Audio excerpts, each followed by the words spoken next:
Fala galera do Cirão Carioca, nossa segunda live, né? Você que nos segue nas redes sociais, nós somos a equipe do Cirão Carioca, nós somos um grupo de apoio à candidatura de Ciro Gomes à presidência. Então seja bem-vindo. Você que talvez não conheça o Ciro Gomes, essa é a oportunidade de conhecer essa figura e do porquê, principalmente conhecer o seu projeto e por que nós estamos apoiando para um crescimento do nosso país. Sou o Fernando Mendonça. Eu estou aqui novamente com o companheiro Vinícius Albuquerque e o nosso companheiro Rafael Cancho, que está participando a primeira vez da nossa live. Então seja bem-vindo. E o nosso tema hoje é PDT e Ciro Gomes, um casamento perfeito. Então vamos começar pelo Vinícius. Vinícius já tem um tempo de militância no Partido Democrático Trabalhista e hoje o momento do PDT, você acha que é um momento propício para essa candidatura presidencial? Olha, eu particularmente, Fernando, acredito que o PDT ele é esse partido que precisa voltar ativa, né? É um partido que tem uma história com muito mais de tragédias pessoais de seus líderes do que propriamente de vitórias, né? Assim, o PDT ele é um partido oriundo de um antigo grande partido da República Liberal e é um partido que tenta trilhar um rumo para o Brasil de maneira, digamos assim, estruturada, né? Não baseada somente no interesse de certas parcelas da sociedade brasileira, e eu acho que é sempre uma boa candidatura. As candidaturas do PDT sempre representam uma parcela significativa do interesse nacional. Rafael, você vê que o Brasil precisa desse tipo de candidatura nesse momento atual? O Brasil precisa oxigenar a conjuntura de políticos. A nossa atual conjuntura está muito complicada, a gente está com uma bancada conservadora no momento, nesse atual momento, que volta e meia a gente só fica vendo escândalos, só fica vendo a emenda do Temer colocando e deixando a máquina mais inchada. Chega a ser complicado, porque o pessoal fala assim, nós defendemos a pauta das medidas liberais, mas não existe austeridade. Acaba o Estado ficando inchado, as pessoas dizendo, não, o governo é liberal, mas não é liberal. De certa forma, acaba tornando, como vou dizer, seria uma mentira que estão contando para as pessoas e as pessoas estão engolindo e achando que está tudo ótimo, mas não está. Ou seja, não existe projeto. Não existe. Não existe. Ninguém sabe se é liberal, se não é, qual caminho está seguindo. Isso. E eu particularmente penso que no momento de total desgaste do PT e do PSDB, que polarizaram nossa política nos últimos tempos, ter uma nova via como o Ciro, junto com um partido histórico, respeitável, que tem no seu DNA a figura do Brizola, a figura da Darcy Ribeiro, Pasqualina, a figura de Getúlio Vargas, de Goulart, é algo totalmente inspirador nesses momentos sombrios, como o Rafael falou, da qual nós estamos num momento estranho, que nós estamos sem saber, a população está sem saber para onde seguir. É o farol na tempestade, né? O farol na tempestade. Está no meio de uma tormenta e tem um farol. Esse farol é o trabalhismo, né? Os valores que o trabalhismo carrega. Tirar uma dúvida, o PDT pode ser considerado como social-democrata? O PDT ele pode ser considerado um partido social-democrata porque ele é um dos partidos que forma a Internacional Socialista, né? Que é a segunda internacional, que é formada por partidos da esquerda democrática, principalmente da esquerda democrática europeia. Por exemplo, o Partido Socialista Francês, que até está num processo de ocaso, o Partido Social Democrata da Alemanha, que é muito forte, o Partido Socialista Operário Espanhol, que também é um partido social democrata, o Partido Socialista Português, dentre outros, né? É um bom momento a gente entrar. Como é que nós temos a formação do PDT? Como é que surge o Brizola no movimento dos exilados? Na verdade, a história do PDT começa lá atrás com Vargas, né? Com Vargas e Pasqualini, né?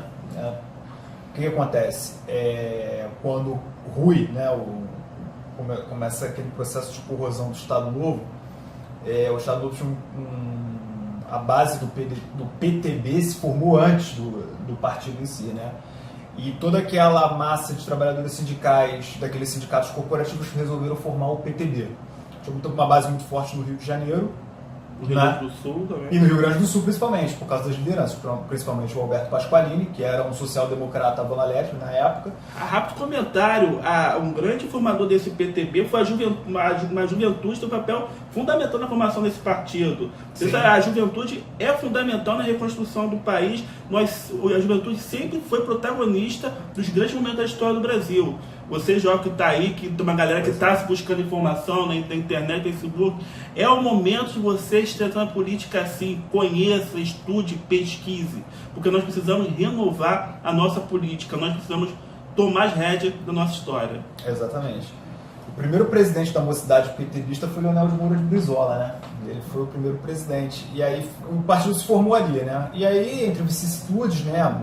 Getúlio Vargas chega à presidência, tem um suicídio, o João Goulart depois consegue chegar à presidência novamente por causa da renúncia de Jango, tem o golpe de 64, o partido se desestrutura completamente, né? E aí o que acontece?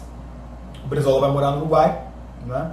Em 1976, antes disso um pouco, é iniciada a Operação Condor, que vai caçar todos os esquerdistas, todas as lideranças que têm alguma ascendência esquerdista na América Latina. E aí o Brizola, curiosamente, foge para os Estados Unidos, porque é um período em que o presidente Carter é o grande bastião dos direitos humanos no mundo. E aí seria muito feio, né, se dentro do Hemisfério Ocidental, por exemplo, matassem toda a família do Brizola, como muitos queriam fazer. E aí ele dá essa chance para o Brizola fugir para os Estados Unidos. Só que nos Estados Unidos, o Brizola vai para Portugal.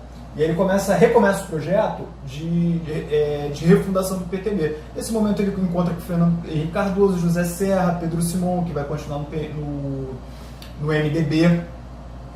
E é nesse momento que ele vai tentar reestruturar a legenda PTB, né? E aí ele volta para o Brasil em 1980 para continuar esse projeto político, para ele se tornar, digamos assim, o grande baluarte do velho PTB. A Justiça Eleitoral brasileira indefere a legenda ao Brizola, dá a Ivete Vargas. A Ivete Vargas, neta de Getúlio Vargas. Neta de Getúlio Vargas. E ela não era muito interessada em política, decide dar a legenda para um camarada chamado Roberto Jefferson. Roberto Jefferson. Muito bom, muito bom. E aí, esse cara, ele não tem muito amor pela legenda PTB. Existem vídeos no YouTube, dá pra ver. Quando o Brizola fica sabendo, né, a cúpula, digamos assim, daquele novo PTB, fica sabendo que não vai ter a legenda, é uma choradeira geral, né? Tem história sobre eles foram pegos de surpresa. Porque eles não poderiam refundar o PTB que eles estavam imaginando por estar na mão da Ivete Vargas. Grande Ivete, parabéns. Grande Ivete Vargas.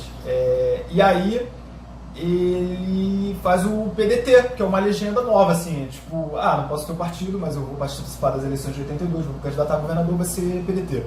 Partido democrático, por isso que ele Partido colocou democrático, esquerda democrática. Aliás, um pouco de cuidado, quando nós falamos de esquerda, eu estou falando principalmente no Brasil, de uma galera que cria um Estado agindo pela igualdade social e de um cunho mais nacionalista, porque nesse período de ditadura o capital externo estava aliançado com os militares. Exatamente. É por isso que nós falamos aqui dos exilados contra a FHC, Serra, pessoas podem até estranhar, mas na época eles não estavam aliançados ainda com o capital externo. Depois, quando a FHC chega no poder, nós sabemos que houve... Na verdade existe aí, entre 1960 e 1980, várias metamorfoses políticas, e depois de 1980 em diante mais ainda, né? Mas eles se reuniram a partir da década de 80 para a democratização do Brasil. Exatamente. Esse foi o consenso entre todas as lideranças brasileiras. brasileiras. Entra um pouco mais. Chega mais pra cá. Esse foi o consenso entre todas as lideranças brasileiras. Acabar com a ditadura, das vias que eram possíveis, e aí conseguiram. Nesse momento era um consenso. Depois, quando criou-se a Constituinte, cada um foi para um lado, cada um defendeu sua bandeira, e estamos nessa situação. O consenso existe porque quando você estuda a história da ação de 64, existia um apoio de parcela da sociedade civil brasileira. Parcela pesada. Apoiou olha, como é que a história se repete? Parcela da sociedade civil apoia a intervenção dos militares em 64. Sendo que logo depois que os militares fazem, pega essa parcela que aspirava ao poder, aspirava às eleições e é posta de lado e muitos saem exilados. Carlos Lacerda está nesse grupo. Não, Carlos Lacerda não foi exilado, mas Michel Elizabeth, existem algumas suspeitas ali em torno da morte dele, tem sempre aquela teoria da conspiração e tal, que é a mesma do jogo lá, que é a mesma do Juscelino Kubitschek, que a galera Kubitschek estava na galera que dá um apoio àquele momento inicial também. Pois é. Acho que também esse consenso que existe anos depois é muito de experiência do que aconteceu no passado, de que para os militares não existiria muito um jogo democrático, um diálogo democrático. Na verdade, eu vi até tem até um livro do Hélio Gaspari que ele diz o seguinte: os militares entraram por alguns motivos e permaneceram por alguns outros. Né? É verdade, isso é verdade. E é isso. Mas enfim, aí a formação do PDT se dá a partir daí. O Brizola precisava fazer uma nova legenda para disputar as eleições, enfim, era um projeto de nova democracia, né? E ele se sente muito tocado por aquele projeto de social-democracia europeia, né?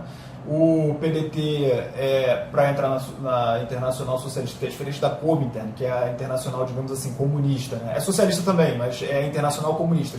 Tem essa diferença. Tem uma diferença que é da esquerda democrática para a esquerda que acredita na revolução. Na revolução, exatamente. Tem um vídeo nosso aí na nossa página no Carioca que o Ciro fala sobre essa diferença, que o trabalhismo não tem nenhum problema com a questão do empresário, da propriedade privada. Não tem problema com isso, coisa diferente. É que nesse período todo, a gente viu uma palestra recente que um doutor em história estava explicando para a gente, com o ingresso do capital estrangeiro, como ele cresce o interesse no Brasil, principalmente após Getúlio Vargas, aquela galera comunista, a galera trabalhista, que muitas vezes eram rivais políticos, acaba tendo que atuar muitas vezes junto em prol do nacionalismo. Então surge uma causa nacional que une a galera debaixo dessa bandeira, mas cada um com sua visão de política. Até mesmo gente de centro, por exemplo. De centro, exato. Você tinha outras denominações também, como PSB, que surgiu da UDN, né? Que também era nacionalista, fileiras do PSD, que era um partido de centro-direita também.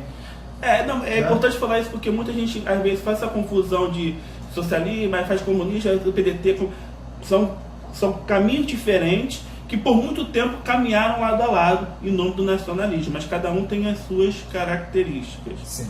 E quais as bandeiras que tu enxerga hoje no PDT que são atuais, desse trabalhismo atual que nós vivemos? Olha, só deixa eu explicar uma coisa que ficou solta. E aí ele volta para o Brasil, aí o PDT tem que fazer um conteúdo programático que seja considerado algo da Internacional Socialista, né, da esquerda democrática. Em 1986 o PDT consegue entrar na Internacional Socialista, é o único partido brasileiro na Internacional Socialista, junto com aqueles partidos da esquerda democrática europeia, outros da América do Sul, outros, enfim, espalhados pelo mundo. E o que eu vejo assim, de social-democracia no PDT? Principalmente uma tentativa de melhorar e qualificar serviços públicos como saúde, moradia e educação, que é o tripé básico, né, de qualquer política social-democrata no âmbito social. A intervenção estatal em certos setores da economia que possam ser considerados por aquele Estado sensível, né? O Brasil tem muitas empresas estatais por causa da sua formação socioeconômica, né? E além disso, o PDT ele tem um pendor maior. Se existe um tripé trabalhista que é saúde, moradia e educação, esse tripé é um tripé mão, porque o pé da educação é muito maior, né? A gente vê aqui no Brasil a tentativa de criação de escolas de tempo integral, como caracterizou o governo Brizola, que são os CIEPs, né? Mas mesmo antes disso, porque no Rio Grande do Sul ele fez as Brizolitas, que eram escolas rurais, né? 5.000 escolas rurais no interior do Rio Grande do Sul para alfabetização de crianças do campo, né? Foi o primeiro estado a erradicar o analfabetismo no Brasil. O povo gaúcho, assim, o pessoal mais velho sente falta dessa... Foi privilegiado por essas por esse tipo de medida. Até o Caco Barcelos fala, né? O Caco Barcelos falando que o... ele é cria do Obsoleto. Assim, e aí é isso, né? Esses são os elementos básicos da social-democracia, e o professor Muniz Bandeira diz que o trabalhismo é a versão brasileira, né, da social-democracia europeia. E o trabalhismo tem uma característica que pode dizer que é algo muito nascido em território nacional, né, uma ideologia nascida aqui com inspirações, mas que procurou, diante dos problemas brasileiros, encontrar soluções. É um pensamento original que o Ciro gosta de falar, né, o Ciro fala muito de hoje que nós podemos reunir o intelecto brasileiro para pensar soluções aqui, tendo o contexto da nossa sociedade, porque muitas vezes nós procuramos teorias alienígenas estrangeiras para tentar resolver nossos problemas sem perceber... Mas sem conhecer os problemas nacionais, né? O contexto nacional. Então, o trabalhismo foi uma grande tentativa disso. O trabalhismo, ele tem essa pegada, ao mesmo tempo que ele tenta se coadunar com a social-democracia europeia, ele ao mesmo tempo ele é justamente isso, né? Uma tentativa nacional, autóctone, indígena, de tentar fazer uma esquerda que se adapte às vicissitudes do local, né? É social-democrática tropicalizada, não sei. Tropicalizada, o Darcy Ribeiro gostava de chamar de socialismo moreno, né? Nossa, Darcy Ribeiro, um dos fileiras da nossa do PDT. Se não o maior ideólogo, né? Tem aquele embate, né? Quem foi maior? Alberto Pasqualini ou Darcy Ribeiro? Darcy Ribeiro ou Alberto Pasqualini? Quer dizer... Alberto Pasqualini é uma figura sensacional que hoje em dia está um pouco até desconhecida do grande público, mas é um dos caras que influenciam Vargas, influenciam Brizola. Gente, nós estamos falando de trabalhismo, mas o trabalhismo, ele influencia quase 60 anos no Brasil. Aquele modelo montado por Vargas fica bastante tempo ainda. Um modelo montado por Vargas fica bastante tempo, né? A própria ditadura militar não mata o modelo econômico varguista, continua dando frutos durante muito tempo. E até o governo do PT, em certo momento, o Lula vai dizer que ele é o novo Vargas, alguma coisa desse tipo, porque o PAC se inspira um pouco nessa tentativa de aumentar os investimentos públicos em áreas sensíveis, né? Principalmente programas sociais e investimentos em infraestrutura. Rafael, você enxerga nesse período Lula uma retomada da social-democracia no Brasil? Um governo mais centro-esquerda, um investimento? Como é que tu enxerga esse período do Lula? Assim, seria... O pessoal fica na rixa se é um governo, como vou dizer, comunista ou de esquerda, mas na verdade, se você parar para analisar bem, ele é muito mais voltado à direita, só que na promoção e no investimento de infraestrutura e intervenção do Estado. E teve também uma ajuda aos banqueiros, às empresas, aos burgueses aqui do Brasil. Da área. Ele fez um diálogo com todo mundo. Aí acabou o Jorge Batista sendo privilegiado e outros bancos aí que a gente não vai ficar citando o nome, que vocês conhecem, mas toda hora fica aparecendo aí na televisão. Ele acreditou nos empresários brasileiros, só que os empresários brasileiros não são, como dizer, bem agradecidos. Não, isso é uma coisa que tem que ser dita, que até houve uma predisposição para o empresariado brasileiro, embora acho que faltou um projeto que sustentasse isso também, né? Não foi o livre mercado. Podem ficar tranquilos que não aconteceu isso no Brasil e vai demorar um tempinho para que isso aconteça. Ele acabou criando os oligopólios de cada setor e estamos vendo aí empresas de construção civil, de alimentos, que cresceram e agora estão tomando um baque por causa de tudo que foi construído nesse governo Lula. Realmente. Com certeza. Assim, foi um governo que teve um viés, teve uma ideia que estava funcionando até o primeiro momento, mas que não teve projeto. Não foi baseado nas ideias que a gente acabou de dizer, do trabalhismo, não esqueça isso. Durante muito tempo o PT foi um partido recalcitrante com relação a isso, com relação a esse legado varguista, nunca reconheceu, né? A própria década de 80 teve um embate discursivo entre PDT e PT, e o PT ganhou, né? O PT se tornou o partido hegemônico da esquerda brasileira, mas durante o governo tentou se inspirar em alguma coisa, principalmente a Dilma, né, como ministra das Minas e Energia, tentou se inspirar nos antigos governos do Vargas e do Jango, Mas também não foi exatamente porque também teve o grande legado do PT foram as políticas de distribuição de renda, né? Mas ficou faltando os investimentos em infraestrutura e investimentos sociais estruturantes, como educação, saúde e moradia. E não houve uma reindustrialização do Brasil. Houve uma desindustrialização do Brasil.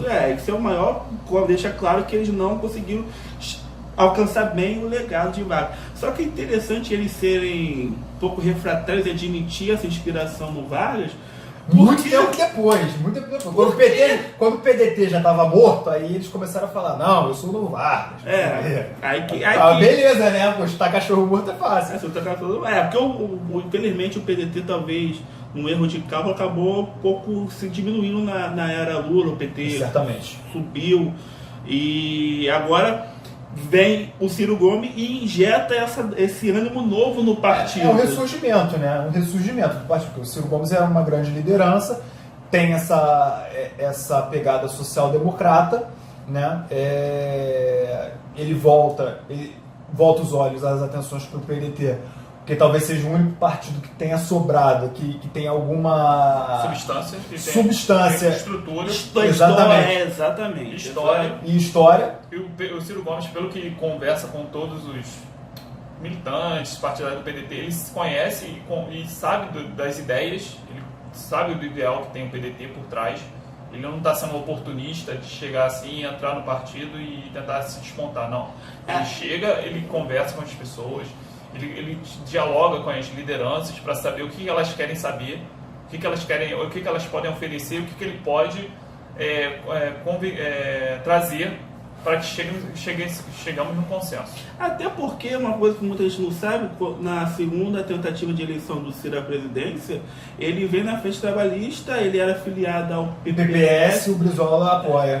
Aí forma PPS, forma PTB, né? Na época Paulo Pereira da Silva, Paulo da Força e o PDT, e forma a frente trabalhista, resgatando isso.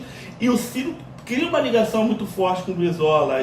Naquele momento que eles ligam. Eles se ligam, tanto é que ninguém no partido nega de falar que há um legado de Brizola que hoje o Ciro carrega. E é interessante que o pensamento do Ciro social-democrata acaba se encaixando como uma luva no trabalhismo brizolista. Talvez eles fiquem até pensando como não se uniu antes, não é? Exatamente. Pouco se fala no PDT do Ceará, o Ciro teve bastante participação assim, de dar apoio, consultar, fez parte do governo dele, dos governos anteriores, do qual ele ele sempre foi parceiro do PDT. Sempre foi parceiro, sempre teve uma boa relação com eles.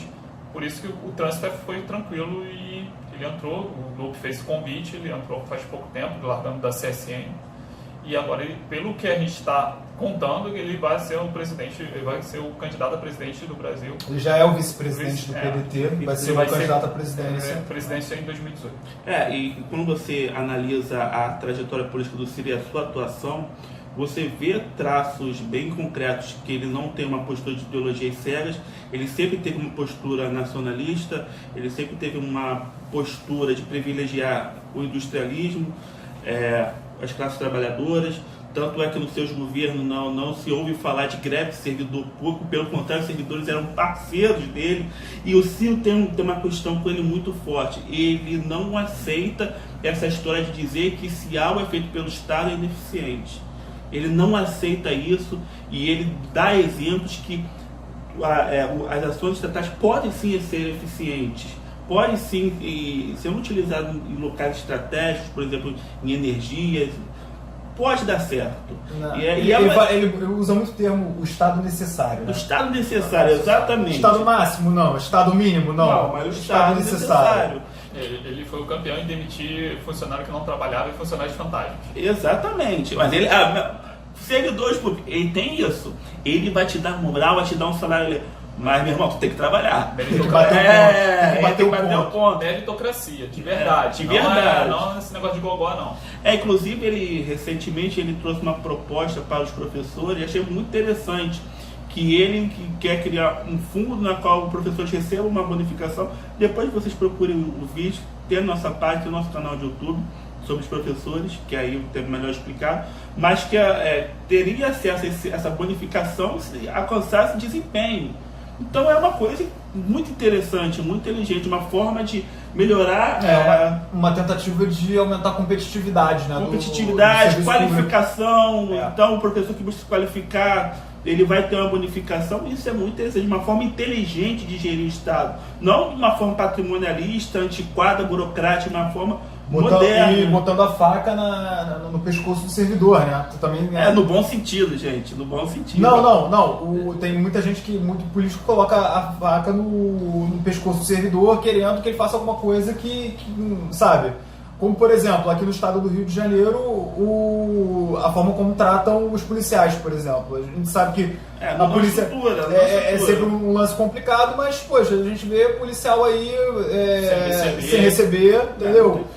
Aí eles acabam indo para a comunidade e cobrando em cima dos traficantes, porque tem essa relação. E aqui no Rio de Janeiro ninguém é cego.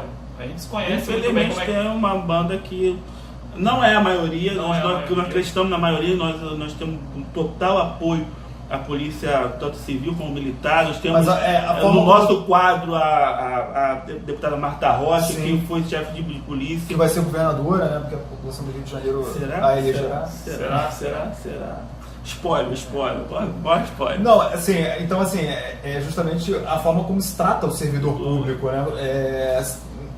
Você não pode jogar um policial pra morrer a troco de nada. A questão é essa. Aqui no Rio, tipo, os servidores públicos são ratos de cobaia porque aqui é um laboratório, né? Eu estou falando dos professores, também estamos falando do pessoal que é contratado para serviços policiais, o pessoal da saúde.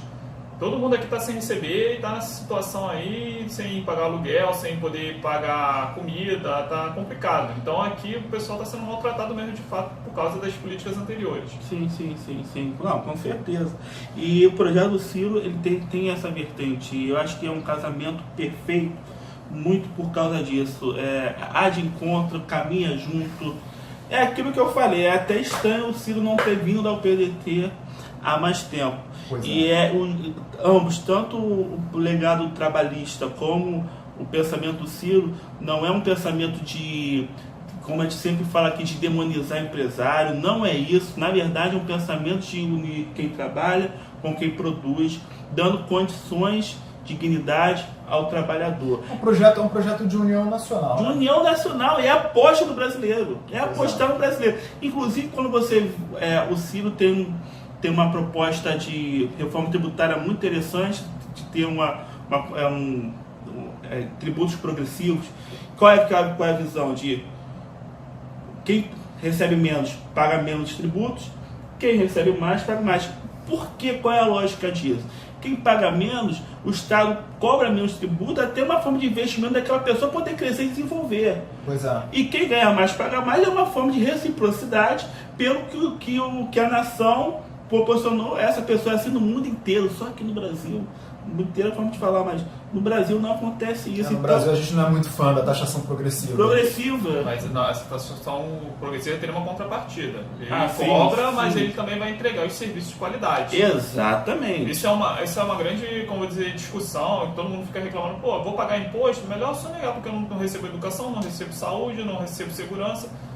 Tem que botar uma ordem. Se você arruma os impostos, mas também tem que trazer a contrapartida para a população. Vai no Ceará ver os serviços públicos, como é que está lá, a educação, como é que está lá, a saúde, como é que está lá. É sempre bom frisar, o Ciro sempre fala isso, que os serviços públicos no Ceará, o Ceará continua sendo um estado pobre, porque afinal de contas é necessário um grande projeto de desenvolvimento para se desenvolver um país não se desenvolve em 4 anos de governo. Mas repetindo, é um estado que tem 77 das 100 melhores escolas do país. Né? Um dado interessante. A saúde funciona, outros serviços funcionam. O Ciro sempre fala que quando ele quiser tiver um AVC, qualquer coisa, ele fala, me leva para o hospital do Ceará público, porque eu sei que lá você vem tratado. Detalhe interessante sobre esse dado das 77 escolas, eles lá em Sobral e tal, eles receberam uma intimação do Ministério Público questionando ele. Olha o porquê. Porque eles queriam garantir que os alunos de áreas mais ricas da cidade tivessem acesso às escolas das áreas pobres. Por quê? Porque o grupo político Ciro Gomes investiu as melhores escolas nas áreas pobres, nas áreas mais carentes da sociedade cearense. você vê o que é pensar a longo prazo, o que é projeto. Pois é. E é isso que a gente entende que é um casamento perfeito, que tem tudo para dar certo. Nesse momento que o PDT tenta retomar, aliás, tenta não, nós tivemos eleições municipais recentes que o PDT deu um avanço nas prefeituras, né? Foi o único partido de centro-esquerda que avançou, né? Que avançou O e resto- superou o PT, inclusive o PT. Inclusive superou o Foram PT. mais de 300 prefeituras. 353 prefeituras, é algo assim. Foram mais de 300, porque a gente não está com o número aqui em mãos. É o sim. 6º partido do país com o número de prefeituras. Prefeituras, né? O próprio de uma tomada. o PT caiu pela metade, assim, o número de prefeituras. É um negócio absurdo. Porque as alas progressistas da sociedade estão procurando um novo norte, com desgaste do PT, estão procurando um novo caminho, e o PDT tem se apresentado isso, tem apresentado um projeto de coalizão, de união nacional, e encontra no Ciro um discurso perfeito para encaminhar esse projeto. Pois é. Né? Mais algo a acrescentar, companheiros? Não, acho que a gente já falou quase tudo que a gente Quase tudo. Então, galera, obrigado aí por você estar conosco, obrigado pelas mensagens, pelas perguntas. A gente vai tentar ir respondendo a vocês nos comentários, né? Continue curtindo e seguindo o Cirão Carioca. Brasil pra frente. Ciro presidente. Ciro presidente. Eu voto 12. 12.